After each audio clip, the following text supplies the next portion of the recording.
করে বসেছেন, কারণ আপনাদের বসা এত ভালো, কিন্তু মাথাগুলো আপনার নিজের মাথা নিজের কাপড় দিয়ে ঢেকে রাখুন মা, যাতে আপনার চেহারা অপর পুরুষ না দেখে। বেরাদুল ইসলাম আসুন, আল্লাহ পাকের পবিত্র কোরআন পাকের 30 পারার মধ্যে আমি একটু করে আয়াতে কারিমা তেলাওয়াত করেছি। এই ওলামায়ে ইকরাম অনেকে মওজুদ আছে আমার চাইতে বড় বড়, এদের সম্মুখে বলতে গেলে জবানকে সামলে বলতে হবে। আল্লাহর ওলির দরবারে যেতে গেলে দিলটাকে পরিষ্কার করে যেতে হবে। তাই আপনারা আল্লাহর ওলির দরবারে এসেছেন, সুন্দরভাবে আপনারা বসে যান, এদিক ওদিক করবেন না ভাই, একটু লক্ষ্য করুন। আল্লাহ পাক পবিত্র কোরআন পাক ইরশাদ করেছেন, ফাদখুলি ফি ইবাদি ওয়াদখুলি জান্নাতি। জোরে বলি সুবহানাল্লাহ। যারা আল্লাহ পাকের ইবাদতে মশগুল থাকবে, ইবাদত শুধু নামাজ নয়, এর মধ্য থেকে অনেক প্রকার ইবাদত আছে, আর ইবাদতের মধ্যে সবচাইতে মূল ইবাদত আমার আপনার নামাজ। জোরে বলি, মূল ইবাদত আমার আপনার কি ভাই? নামাজ। যত ইবাদত করেন, এই ইবাদত করার পরে যদি আপনি নামাজ না পড়েন, তাহলে ওই ইবাদতটুকু আল্লাহর দরবারে কবুল হবে না। তাই কবুল করতে গেলে আপনাকে নামাজের মাধ্যমেই কবুল করতে হবে। আল্লাহ পাক বলেছেন, যে ব্যক্তি আমার ইবাদত করবে, আমি আল্লাহ নিজের কুদরতি হাতের দ্বারাই আমি তাকে জান্নাতে দাখিল করে দিব। তো আপনারা জান্নাতি হতে চাচ্ছেন কি চাচ্ছেন না? জান্নাতি হলে ভালো কাজে মগ্ন হতে হবে। যে ব্যক্তি আল্লাহর নেককার বান্দা হয়, পরেজগার বান্দা হয়, মুত্তাকি বান্দা হয়, কামিয়ালা বান্দা হয়, কোরআন পড়নেওয়ালা হবে, দিনদার হবে, ইমানদার হবে, ছোটদের স্নেহ করবে, বড়দের মহব্বত করবে, উলামায়ে ইকরামের তাজিম করবে, মা বাপের খিদমত করবে, চলতে ফিরতে আল্লাহর নবীর দরুদ পড়বে, এমনকি নবীর কলেমা জবানে নিবে, তারপরে মসজিদে আজান শোনার পর যে ব্যক্তিটা 5 ওয়াক্ত নামাজ আদা করবে, ওই ব্যক্তিটা আল্লাহর জান্নাতে দাখিল হবে। জোরে বলি।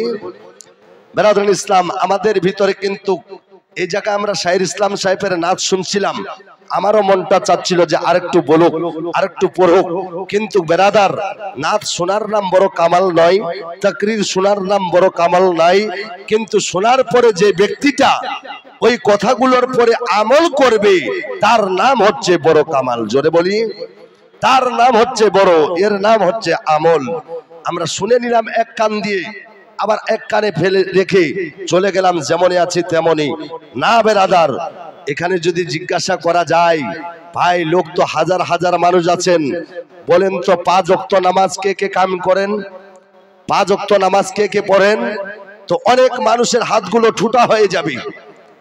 আসল কাজে আমরা নাই, নকল কাজে ব্যতিব্যস্ত রয়েছি।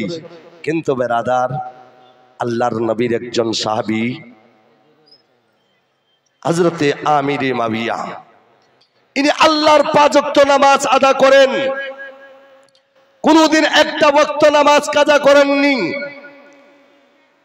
সেই আমিরে মাবিয়া শয়তানের ওয়াসওয়াসায় পড়ে, শয়তানের ধোঁকায় পড়ে একদিন ফজরের নামাজ তার কাজা হয়ে যায়।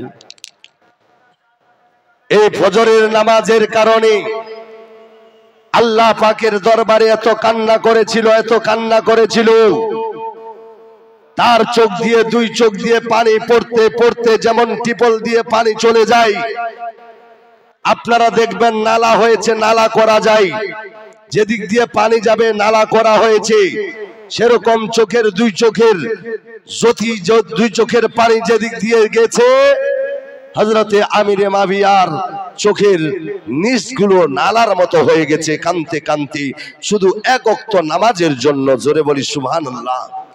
আজকে আমাদের নামাজ নাই ভাই।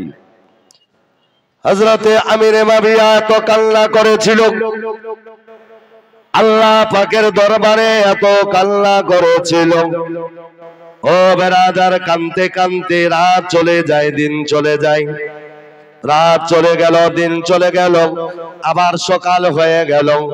সকাল যখন হয়ে গেল, হঠাৎ করে দেখা যায় আগের দিন নামাজ কাজা, পরের দিন আবার মসজিদে আজান হতে লাগলো। মসজিদে আজান হতে নাই, কে যেন হঠাৎ করে আওয়াজ দিতে লাগলো, ওগো আমিরে মাবিয়া, আমিরে মাবিয়া, উঠো উঠো, নামাজ পড়ো, নামাজ পড়ো, নামাজ আদা করে নাও, নামাজ কায়েম করে নাও, নামাজ আদা করে নাও, নইলে কিছুক্ষণের মধ্যে সূর্যটা উদয় হয়ে যাবে, সূর্যটা উঠে যাবে। হযরতে আমিরে মাবিয়া সঙ্গে সঙ্গে বাবা ঘুম ছেড়ে চোখ দুইটা খুলে চতুর্দিকে দেখতে লাগলো, কে আছে, কে আছে? ডাকানেওয়ালা যিনি ডেকেছিল, যিনি জাগিয়েছিল, তিনি দেখা যায় আর নাই। হযরতে আমিরে মাবিয়া বলতে লাগলো, কে আছো ডাকানেওয়ালা, কে আছো জাগানেওয়ালা, একটু আমাকে আমার সঙ্গে পরিচয়টা দাও, কে আছো, কোথায় গেলে? হযরতে আমিরে মাবিয়া চতুর্দিকে তাকাতে লাগলো, কিন্তু জাগানেওয়ালা নাই। দেখতে লাগলো বাবা, বারবার ডাকে, কে গো, আমাকে বিছানা থেকে জাগিয়ে দিলে তুমি, কে, একটু আমাকে পরিচয়টা দিয়ে যাও। বেড়াদার সঙ্গে সঙ্গে আমিরে মাবিয়ার কাছে চলে আসলো, যিনি ডেকেছিল তিনি হাজির হয়ে গেল। হযরতে আমিরে মাবিয়া জিজ্ঞাসা করে, তুমি কে, বলো বলো, আমাকে ঠিক সময় মোতাবেক ডেকে জাগিয়ে দিলে ফজরের নামাজের জন্য, বলো তুমি কে? বলে, আমার নাম হলো ইবলিস শয়তান। কে? বুঝতে পারছেন? আমার নাম হচ্ছে ইবলিস শয়তান। হযরতে আমিরে মাবিয়া বলে, ইবলিস, এ শয়তান, এ ধোঁকাবাজ, তোর কাজ তো ভালো নয়। যিনি নামাজে যাবে তাকে নামাজ থেকে তুই বিরত করিস, তাকে নামাজ থেকে তুই দূর করে দিস। হে শয়তান, যে কোরআন তেলাওয়াত করবে তাকে কোরআন থেকে বঞ্চিত করে দিস। হে শয়তান, যে নবীর উপরে দরুদ পড়বে তাকে দরুদ পড়া থেকে বঞ্চিত করিস। হে শয়তান, যার একটা স্ত্রী তাকে তুই দুইটা বিয়ে করে দিস। হে শয়তান, যার জমিটা ছোট্ট তার তুই জমিটাকে কেটে কেটে বড় করাই দিস। হে শয়তান, আজকে তুই আমাকে এত বড় কাজ, এত ভালো কাজ করার জন্য তুই আমাকে জাগতে এসেছিস, আমাকে জাগিয়ে দিলি, কারণটা কি? শয়তান, ও ধোঁকাবাজ, তুই আমাকে জাগিয়ে দিলে কারণটা কি? আজকে আমি তোর কাছ থেকে জানতে চাই, আমি বুঝতে চাই। হযরতে আমিরে মাবিয়া যেমনি ওই কথা বলতে লাগলো, ইবলিস শয়তান বলেছিল, ও আমিরে মাবিয়া শোনো, আগের রাত্রিতে তুমি যে ফজরের নামাজ কাজা করেছিলে, ফজরের নামাজ কাজা করার কারণে, এক ওয়াক্ত নামাজ কাজা করার কারণে আল্লাহর দরবারে তুমি এত কেঁদেছিলে, এত কেঁদেছিলে, এত কেঁদেছিলে। ওই কাঁদার কারণে আল্লাহ পাক তোমার কান্নাটা পছন্দ করেছে, আর পছন্দ করার কারণে আল্লাহ পাক এক ওয়াক্ত নামাজের কারণে আল্লাহ পাক রব্বুল আলামিন তোমার নামে আমলে 70 ওয়াক্ত নামাজে ফজরের সওয়াব লিখে দিয়েছে। জোরে বলি, আরেকটু জোরে। এক ওয়াক্ত নামাজ যে আমি কাজা করিয়েছিলাম, তোমাকে আরামের ঘুম ঘুমিয়ে দিয়েছিলাম, আর তুমি এক ওয়াক্ত নামাজ আমার আশওয়াশায় পড়ে, আমার ধোকায় পড়ে তুমি এক ওয়াক্ত নামাজ কাজা করেছিলে, এত কেঁদেছিলে, এত কেঁদেছিলে। আল্লাহ পাক তোমার কান্নাটাকে বড় পছন্দ করেছে, এত পছন্দ করেছে, ওই কান্নার কারণে আল্লাহ পাক রব্বুল আলামিন তোমার নামে আমলে 70 ওয়াক্ত নামাজে ফজরের, তোমার ফজরের নামাজের সওয়াব আল্লাহ পাক লিখে দিয়েছেন। হযরতে আমিরে মাবিয়া বলে, ওরে শয়তান, আজকে তুই জাগাতে কেন এসেছিস বল? তো শয়তান বলেছিল, আজকে যদি তোমাকে না জাগাই তাহলে আবার তুমি আল্লাহ পাকের দরবারে কান্না করবে, আর কাঁদতে কাঁদতে আল্লাহ পাক তোমার দোয়াটা, তোমার কান্নাটা পছন্দ করে নিবে। এই পছন্দ করার পর আবার তোমাকে আল্লাহ পাক 70 ওয়াক্ত ফজর নামাজের সওয়াব লিখে দিবে। জোরে বলি। তাহলে বাবা এক ওয়াক্ত নামাজ আমরা কাজা করে দিই, আজ পর্যন্ত কেউ কেঁদেছি, আজ পর্যন্ত কার চোখ দিয়ে পানি পড়েছে, কিন্তু আসুন আল্লাহু আকবার বলতে গেলে সময় লেগে যায়। হয়তো আপনাদের ভালো লাগতে পারে, না লাগতেও পারে, লাগুক না লাগুক, আমি দিন ইসলামের কথা, শরীয়তি কথা, হাদিসের কথা বলে চলে যাব। এক হাদিসে আমি পেলাম আল্লাহ তাবারক ওয়া তাআলার বান্দা তিনজন এমন বাবা আল্লাহকে রাজি করার জন্য, আল্লাহকে রাজি করার জন্য নিজের বাড়ি ছেড়ে দিল, নিজের ঘর ছেড়ে দিল, জমি জায়গা ছেড়ে দিল, সম্পদ ছেড়ে দিল। দেওয়ার পরে আল্লাহ আল্লাহ আল্লাহ আল্লাহর জিকির করতে করতে তিনারা যেন বাবা চলে যাচ্ছে চলে যাচ্ছে, চলতে চলতে চলতে চলতে অনেক দূর চলে গেল, শুধু আল্লাহ আল্লাহ জিকির করতে লাগলো। জিকির করতে করতে করতে করতে আল্লাহ তাবারক ওয়া তাআলার ওই বান্দা তিনজন আল্লাহকে রাজি করার জন্য এমন জায়গায় পৌঁছে গেল, যে জায়গায় একটা ঘর নাই, যে জায়গায় কোনো বাড়ি নাই, যে জায়গায় কোনো গাছ নাই, যে জায়গায় কোনো লোকাবার জায়গা নাই, শুধু মরুভূমি মরুভূমি জায়গা। ও বেড়াদার আমার মা বোনেরা ভাইয়েরা বন্ধুরা শুনে দেন, রাত্রে বেলা অল্প সময়ের মধ্যে বলে চলে যাব। আল্লাহ তাবারক ওয়া তাআলার বান্দা এমন জায়গাতে পৌঁছে গেল, আল্লাহ আল্লাহ রসুলের জিকিরখানা যেন মুখ থেকে সরায় না, শুধু আল্লাহু আল্লাহু লা ইলাহা ইল্লাল্লাহু মুহাম্মাদুর রাসূলুল্লাহ আল্লাহর জিকির করতে করতে আল্লাহর বান্দা তিনজন এমন জায়গায় পৌঁছে গেল। কিন্তু ইনারা আল্লাহর জিকির করে তবুও তার উপরে বালা মুসিবত আসে, আল্লাহ রসুলের প্রশংসা করে তবুও বালা মুসিবত আসে। একটা চিজ ভেবে নিবেন, যারা আল্লাহর বেশি ইবাদত করবে আল্লাহ পাক পরীক্ষা নেওয়ার জন্য তার বাড়িতে বেশি বেশি বালা মুসিবত দিবে। ও বেরাদার ওই লোক তিনটা এত ইবাদত করেছিল, করতে করতে যে জায়গায় পৌঁছে যায় হঠাৎ করে আসমান থেকে পানি বর্ষণ হতে লাগলো।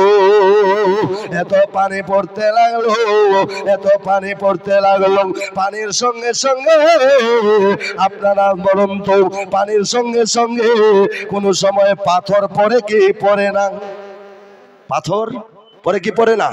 কত বড়, কোন সময় এত বড় না হয় এত বড়, এক সময় পড়েছিল এত বড়, অনেক মানুষ মারা গেছিল, গাছ পর্যন্ত লাল হয়ে গেছিল। হে বেরাদার মায়েরা বন্ধুরা, আল্লাহর বান্দা তিনজন এত জিকিরে মগ্ন হয়ে গেল, কিন্তু এত পাথর পড়তে লাগলো, পানির সঙ্গে সঙ্গে বড় বড় পাথরগুলো পড়তে লাগলো। এরা নিজের জান বাঁচাবার জন্য আল্লাহ তাবারক ওয়া তাআলার দরবারে এত কাঁদে, আল্লাহ গো তুমি আমাদের জানের হেফাজত করো, আল্লাহ তুমি ছাড়াও আমাদের জানের হেফাজত করনেওয়ালা আর পৃথিবীতে কেউ নাই, দুনিয়াতে কেউ নাই মাওলা। এরা আল্লাহর দরবারে এত কাঁদতে লেগেছে মা, এত কাঁদতে লেগেছে, যত আল্লাহর দরবারে দোয়া করো তত বড় বড় পাথরগুলো পড়ে। কিন্তু আল্লাহর কি দয়া, আল্লাহর কি মায়া, আল্লাহর কি রহমত, পাথর পড়ে বড় বড়, কিন্তু একটা পাথর তাদের উপরে পড়ে না। একটু চিল্লায় বলি, আর একটু জোরে বলি।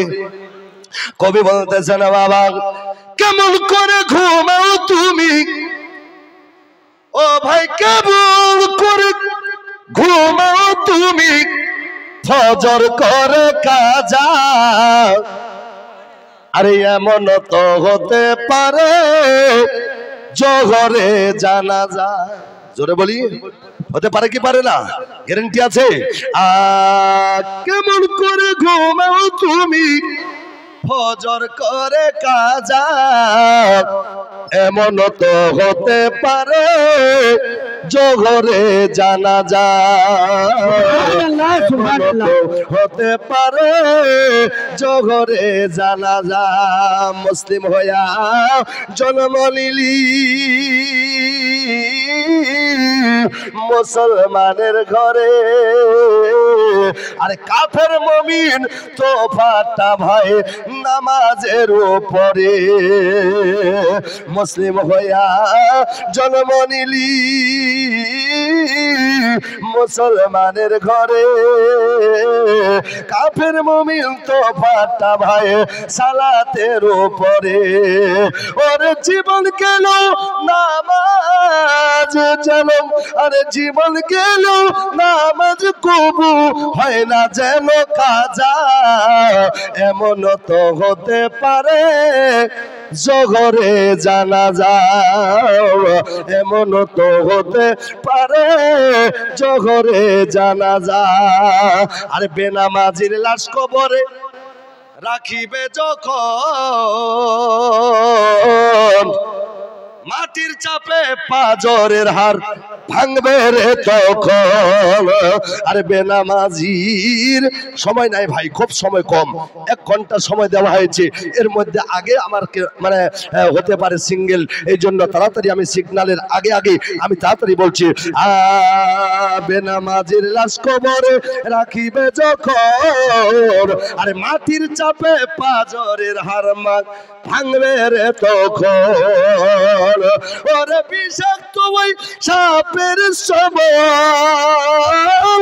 বিষাক্ত ওই সাপের সবল বেনামাজির সাজা এমন তো হতে পারে জোহরে জানাজা আপনারা বলবেন জোহরে জানাজা এমন তো হতে পারে জোহরে জানাজা এমন তো হতে পারে জোহরে জানাজা কেমন করে ঘুমাও তুমি কেমন করে ঘুমাও তুমি ফজর করে কাজা এমন তো হতে পারে জোহরে জানাজা এমন তো হতে পারে জোহরে জানাজা আখেরি চন্দ বেনামাজি পাবে না ভাই নবীর শাফায়াত আরে কবর হবে শেষ ঠিকানা আঘাত আর আঘাত বেনামাজি পাবে না ভাই নবীর শাফায়াত আরে কবর হবে শেষ ঠিকানা আঘাত আর আঘাত ও ভাই